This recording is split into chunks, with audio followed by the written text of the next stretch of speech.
Seamos sinceros, Carter siempre fue un hombre de números. Nunca tuvo agallas para los negocios de verdad. Hola a todos, me llamo Carter Wade y esa fue la primera frase de mi padre en la mesa de negociaciones. En mi cara, eran él, mis dos hermanos mayores, Mason y Grant, y tres abogados corporativos. Se rieron, bebieron whisky y deslizaron papeles por la mesa como si esto ya estuviera hecho. Como si fuera un adorno. Como si no hubiera unido la empresa con ellos a los 23 años. La empresa que mi difunta madre me ayudó a fundar. La que mi padre se hizo cargo tras su fallecimiento. Socio minoritario, me llamaron el trimestre pasado. Ahora la vendían a un comprador anónimo. Un comprador que aún no había hablado. Pensaban que estaban a punto de llevarse $72 millones. Pensaban que solo era el chico con hojas de cálculo y un corazón blando. El que se dejaba vencer como siempre. No sabían que había pasado los últimos 4 meses liquidando todos los activos, creando una empresa fantasma en Nevada y contratando un comprador con un nombre que yo mismo había inventado. No sabían quién estaba a punto de entrar. La puerta se abrió y el comprador se sentó frente a ellos. Yo, con un traje a medida y un nombre diferente. Sonriendo, el corazón me latía con fuerza. Pero por fuera, sonreía. Ven, ilegible. Mi etiqueta decía Benjamin Ross, director ejecutivo de Iron Crest Holdings. Un nombre que me inventé en mi apartamento a las 3 de la madrugada hace meses. Mason se recostó en su silla. Me alegra que haya venido. Señor Ross, dijo, tan arrogante como siempre. Está a punto de ser dueño de una empresa increíble. Asentí. Creo que sí. No me reconocieron. 300,000 en reconstrucción facial, 2 más en trabajo vocal, lentes de contacto, 7 kilos menos, nariz remodelada, barba bien recortada, y el hombre que contraté para que fuera la cara de mi empresa en las primeras reuniones. Hoy no está en la sala. Solo yo, su hermano pequeño, al que le robaron todo. Los abogados empezaron a revisar las condiciones. Grant se rió entre dientes de la valoración. $40 millones por debajo de nuestro valor. Supongo que los compradores se llevaron la delantera, dijo. Me incliné hacia adelante. Supongo que sí. Papá se aclaró la garganta y me miró fijamente. Un atisbo de sospecha desapareció. Se sirvió otra copa. Firmaron el acuerdo de preaprobación. Se estrecharon las manos. Mason brindó por un nuevo comienzo. Yo también brindé por la familia, dije, y lo decía en serio. La sala se vació después del brindis. Los abogados salieron a ultimar los documentos de la transferencia. Mis hermanos se dirigieron al balcón, presumiendo de lo que comprarían primero. Un yate, un viñedo, un ático en Denver. Me quedé sentado, con los dedos ligeramente apoyados en la carpeta de cuero que tenía delante, la que contenía los papeles auténticos, los que no habían visto. Papá se giró hacia mí, mirándome por fin detenidamente. ¿Dijiste que eres de Connecticut? Sí, dije. De Greenwich. Tienes rasgos marcados, murmuró. Supongo que llevas vaqueros ajustados, dije con suavidad. Entrecerró los ojos como si algo le picara en la cabeza. Abrí la carpeta y deslicé con indiferencia un último documento sobre la mesa. Antes de finalizar, necesitamos que todos los socios anteriores firmen esta exención de responsabilidad. Lo hojeó, sin apenas leer. Estándar, por supuesto. Mason y Grant regresaron y justo cuando firmaba las 3 firmas, con la tinta aún húmeda. Y con ese único documento, renunciaron legalmente a todo derecho a revisar la identidad final del comprador. Sin demandas, sin revocaciones, sin segundas oportunidades. Me puse de pie, me quité los lentes de contacto y me desaté la corbata. Grant parpadeó. Un momento. La sonrisa de Mason se desvaneció. El vaso de papá se le resbaló de la mano. «Hola, papá», dije. «¿Me extrañaste?» El silencio cayó como un trueno. Papá se quedó paralizado, con las venas del cuello crispadas. Mason incluso dio un paso atrás. Grant se quedó boquiabierto como si hubiera olvidado cómo respirar. «Carter», dijo finalmente con voz ronca. Sonreí, no de alegría, sino de esa clase de sonrisa que le dedicas a alguien justo antes de quemarle la casa.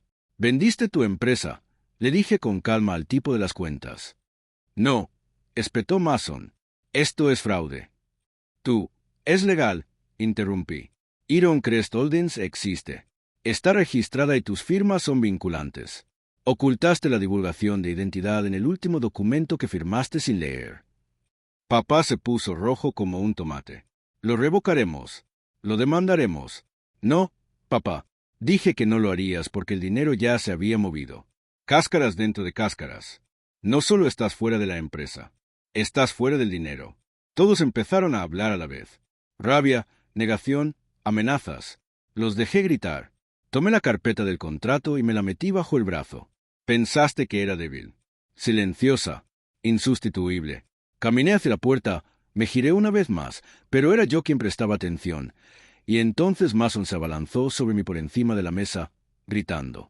Su silla cayó al suelo con un ruido metálico al acercarse. Me hice a un lado. Tranquilo. Mason se estrelló contra la mesa, tirando un vaso. Los de seguridad entraron antes de que pudiera golpearlo. 2 guardias lo inmovilizaron y, por primera vez en su vida, parecía pequeño. «Suéltame», rugió. «Es un mentiroso». Ni siquiera lo es. Es uno de los abogados que lo interrumpieron sin aliento, sosteniendo una tableta. Acabo de recibir la confirmación de identidad. Es él. Carter Wade se cambió el nombre legalmente hace 7 meses. Papá parecía como si alguien le hubiera desconectado el alma. Silencioso, su imperio robado por el hijo que creía demasiado débil para luchar. «Humillaste a esta familia», dijo finalmente, con la voz temblorosa. «No», dije, acercándome un paso más y bajando la voz. «Vendiste a esta familia por tu orgullo. Solo recuperé lo que mamá construyó». Grant se apoyó en la pared, en silencio, sudando. Podía ver cómo giraban las ruedas. «Demasiado tarde. Jugaste a largo plazo», murmuró. «Tenía que hacerlo», dije. «Si no, nunca me habrían visto venir». No volvieron a hablar. Los de seguridad los escoltaron hasta la salida. El abogado se volvió hacia mí. «Señor Ross, disculpe». «Espere, ¿lo archivamos todo?» Asentí una vez. «Arréstelo hoy». A finales de semana, la venta estaba finalizada. La Junta aprobó la transición. Soy dueño del 92% de la empresa. Mason, Grant y mi padre fueron expulsados de cada oficina, de cada memorando, de cada acceso.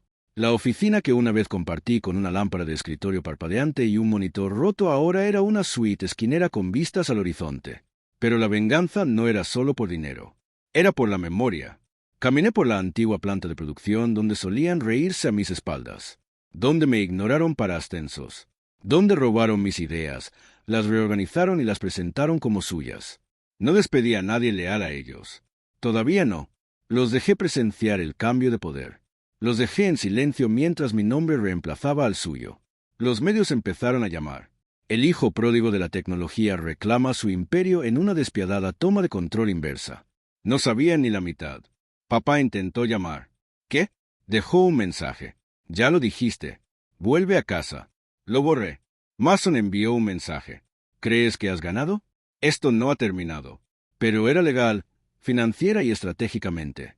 Simplemente aún no les había dado el jaque mate emocional. Eso vino después. Y empezó con el testamento de mamá. Nunca supieron que tenía una copia. El testamento de mamá, la versión original, sin editar ni quemar, guardado en una caja de seguridad a la que me dio acceso exclusivo el año anterior a su fallecimiento. Sabía lo que planeaban. No confiaba en ellos. Y enterrada en esas páginas estaba la verdad. Me lo había dejado todo. No solo las acciones, las patentes, el patrimonio, ni siquiera el terreno donde se construyó la empresa. Ella lo había firmado todo discretamente, legalmente, antes de que el cáncer le quitara la voz. Pero papá presentó una versión revisada días después del funeral. Afirmó que mamá la modificó en su lecho de muerte. Dijo que su último deseo era dividir todo en partes iguales. Falsificó su firma. Y ahora tenía pruebas. Envié el documento a mi abogado. Envié copias a la Junta, le envié una a un amigo periodista con un asunto que decía simplemente: «La verdad tiene un límite de tiempo». Este expiró. En 24 horas, los medios de comunicación explotaron. Fraude, falsificación, robo corporativo. La narrativa cambió. No era solo el hijo que recuperó una empresa. Era el aire robado por su propia sangre. Y las consecuencias fueron deliciosas. Pero llegó el verdadero castigo. El día que la noticia llegó a las noticias, sus teléfonos dejaron de sonar.